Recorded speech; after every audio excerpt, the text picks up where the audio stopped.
Halo great people, jangan lupa nyalakan lonceng notifikasi dan jangan lupa subscribe ya. Karena dengan great people nyalain lonceng notifikasi dan subscribe, great people membantu mensupport channel kita supaya kita bisa lebih berkembang dan kita bisa lebih maju dan kita bisa share banyak informasi tentang kopi.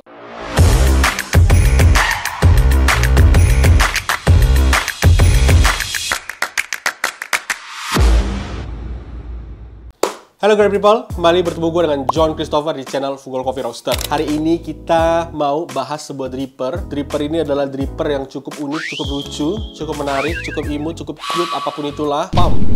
Jadi great people, gue ketemu dripper yang sebelumnya gue nggak pernah tahu. Ternyata MHW Bomber produksi sebuah dripper baru. Dan dripper ini cukup lucu. Dan gue ketemu di marketplace, di Tokopedia. Dan akhirnya gue coba beli lah. Dan akhirnya dripper ini datang. Meteorite Cake Shape dripper. Karena pas awal-awal gue lihat kenapa namanya dikasih meteorite dan cake shape. Apakah dia pakai bahan batu meteor atau ternyata dia keluar jurus di Dragon Ball GT yang ada meteor? Nggak, gue udah terlalu tua. Jadi nggak tahu kalian ada masih main game Dragon Ball yang ada meteor-meteor itu nggak? Kita akan coba unboxing dan kita akan coba nyeduh pakai dripper ini. Dripper ini menurut gue sangat-sangat menarik. Nah, di dalam kemasannya nggak ada apa-apa sih ya, cuma kayak gini loh. Nggak ada penjelasannya juga, nggak ada apa-apanya. Yang buat gua tertarik melihat ini adalah yang nomor satu, dia bahannya metal. Dan akhirnya gue penasaran kenapa meteorite. Akhirnya gua cek dia punya video ketika dia rilis dripper ini itu ada kayak meteor-meteor sih di video. Jadi kalau great people cek videonya MHW Bomber, ada gambar kayak meteor-meteor gitu, gue juga nggak ngerti tujuannya apa. Dripper ini datang dengan sleeve seperti ini.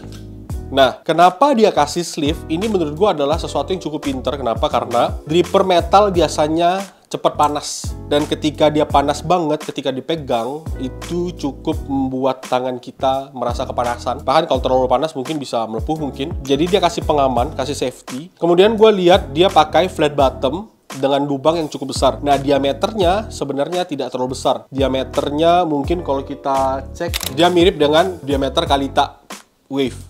Tapi dia single hole, satu lubang. Lubangnya mirip-mirip seperti kalau kita nyeduh pakai Solo, kalau kita nyeduh pakai Orea, tapi lubangnya lebih kecil. Untuk mempercepat flow air di bawah, dia kasih ribs di bawahnya. Jadi ini ada ribs nih, supaya paper filternya ketahan. Jadi paper filternya nggak nempel. Kalau paper filternya nempel, kemungkinan flow rate-nya akan lebih lama. Karena tidak ada udara yang mengalir, nggak ada flow rate udara. Nah, akhirnya dia kasih ribsnya ini. Dan menurut gue dripper ini sangat-sangat menarik. Oleh karena itu kita akan coba nyeduh pakai dripper ini. Dan kita akan lihat hasilnya seperti apa. Paper filter yang gue pakai paper filter Kalita Wave. Kenapa gue pilih pakai Kalita Wave? Karena ini adalah paper filter yang paling gampang great people temukan. Dan ketimbang kalau kita pakai paper filter Sibaris, takutnya harganya lebih mahal. Tapi kalau great people bisa pakai paper filter Sibaris juga oke. Mungkin hasilnya juga akan lebih oke. Tapi paper filter Kalita akan jadi paper filter yang lebih gampang untuk great people dapatkan di rumah. Dripper kita udah siap, air tinggal lagi nunggu dipanasin, server segala macam udah siap. Kopinya nggak ada nih. Dan kopi yang akan kita pakai hari ini adalah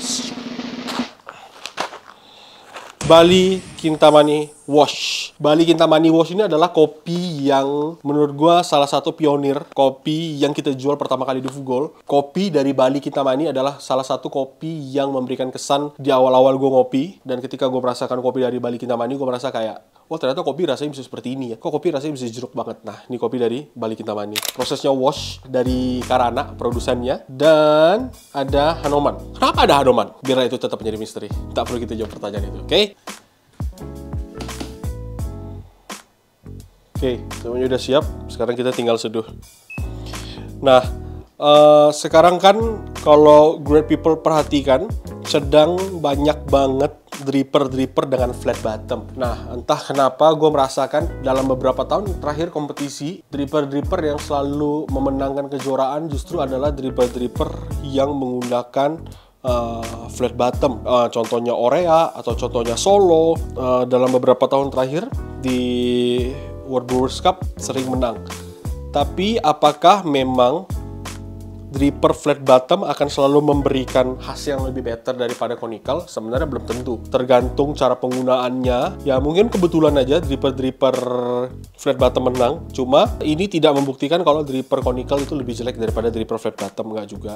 Tapi ada perbedaan secara tingkat ekstraksi yang dihasilkan antara flat bottom sama conical. Kalau flat bottom secara tidak langsung tingkat ekstraksinya akan menjadi lebih tinggi, ekstraksi kopi yang terjadi akan lebih rata. Kenapa? Karena lebih banyak, lebih luas dan lebih lebar permukaan kopi yang akan diseduh oleh air secara bersamaan ketimbang conical.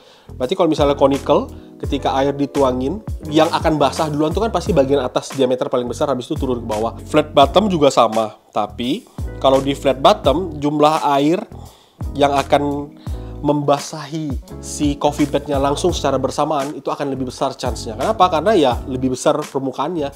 Jadi air turun, langsung lebih basah.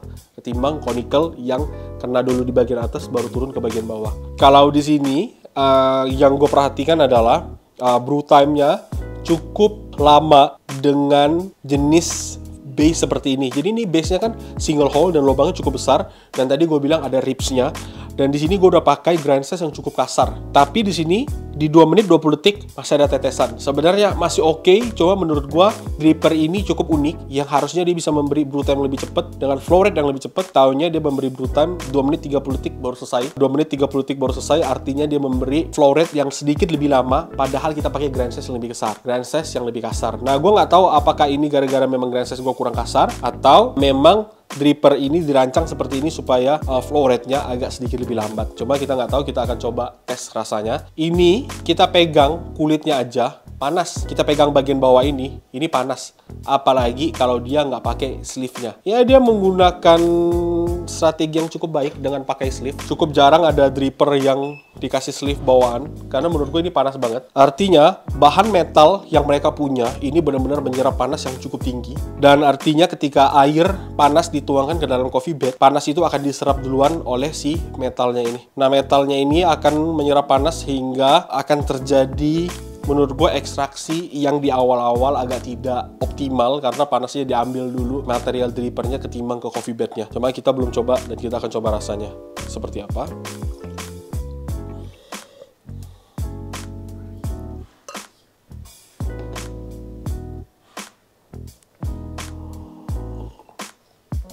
Gue merasakan hal yang paling utama yang gue bisa dapatkan dan menurut gue cukup positif adalah mouthfeel. Mouthfeel yang gue rasakan dari dripper flat bottom seperti ini dengan resep seduh yang normal biasa kita pakai, hasilnya cukup silky sama round dia punya mouthfeel. Tapi secara sweetness dan secara brightness yang biasanya kita pakai resep kita bisa balance antara brightness sama sweetnessnya, di sini tidak terlalu menonjol. Justru yang lebih menonjol adalah dari sisi mouthfeel-nya. Nah, gue nggak tahu nih apakah mouthfeel yang menonjol ini akibat memang drippernya bahannya metal, bentuk flat bottomnya seperti ini. Tapi menurut gue akan cukup menarik kalau suatu hari kita coba compare dripper metal lainnya, supaya kita bisa tahu apakah dripper metal memang memberikan mouthfeel yang lebih oke. Cuma gue nggak tahu apakah ada dripper metal yang punya flat bottom seperti ini, karena so far dripper metal yang flat bottom dengan single hole seperti ini belum ada. Jadi ini pertama kalinya gue juga lihat dripper metal flat bottom dengan single hole. Karena Kalita tuh ada lubang tapi lubangnya 3. Sisanya V60 tapi V60 conical bukan flat bottom. Kenapa gue bisa bilang menarik? Karena balik lagi, ini Bali Kintamani. Bali Kintamani adalah kopi wash. Biasanya kopi wash body sama mouthfeel-nya tipis, lebih intensitasnya lebih medium low. Tapi di sini kita bisa dapat medium. Jadi menurut gue dripper ini bisa dipakai great people kalau great people mau mendapatkan hasil seduhan yang lebih bulat, hasil seduhan yang lebih tebal, tapi tetap balance ya. Nggak tebal yang tebal banget, tapi tetap balance. Harganya sendiri sebenarnya tidak cukup murah. Dengan bahan seperti ini, dengan dripper seperti ini, harganya itu ada di range 595.000 kalau di Tokopedia. Itu berarti hampir 600, ya hitungannya udah 600.000. Apakah worth membeli dripper seharga 600.000 dengan hasil seperti ini, dengan desain seperti ini? Mungkin kalau untuk desain, untuk material, mungkin memang ya cost-nya memang segitu, oke lah. Tapi untuk mendapatkan suduhan seperti ini, Menurut gue great people juga bisa dapetin hasil suduhan seperti ini di dripper yang lain. Kalau great people punya budget, seperti biasa, great people bisa beli dan great people bisa coba. Tapi kalau menurut great people, budgetnya terlalu tinggi. Great people masih punya dripper yang bekerja dengan sangat baik dan bisa nyeduh kopi apapun untuk great people di rumah dan itu masih enak. Ya nggak perlu beli menurut gue. Oke? Nah, tapi Kojun. Kojun merekomendasi apa enggak menurut Kojun? Apakah gue merekomendasikan kalau misalnya great people bisa beli, gue cukup rekomendasikan. Kenapa? Karena belum ada dripper metal flat bottom single hole seperti ini. Nah, ini adalah dripper yang cukup unik. Jadi, gue rekomendasikan kalau great people punya budget. Karena belum ada dripper seperti ini. Jadi, menurut gue ini cukup inovatif, cukup menarik. Karena belum ada yang melakukan. Dan mungkin mereka adalah orang yang melakukan pertama kali metal flat bottom single hole. Dan jangan lupa cek Tokopedia. Cek Shopee dan shop Tokopedia kita. Ada Bali Kintamani Wash. Oke?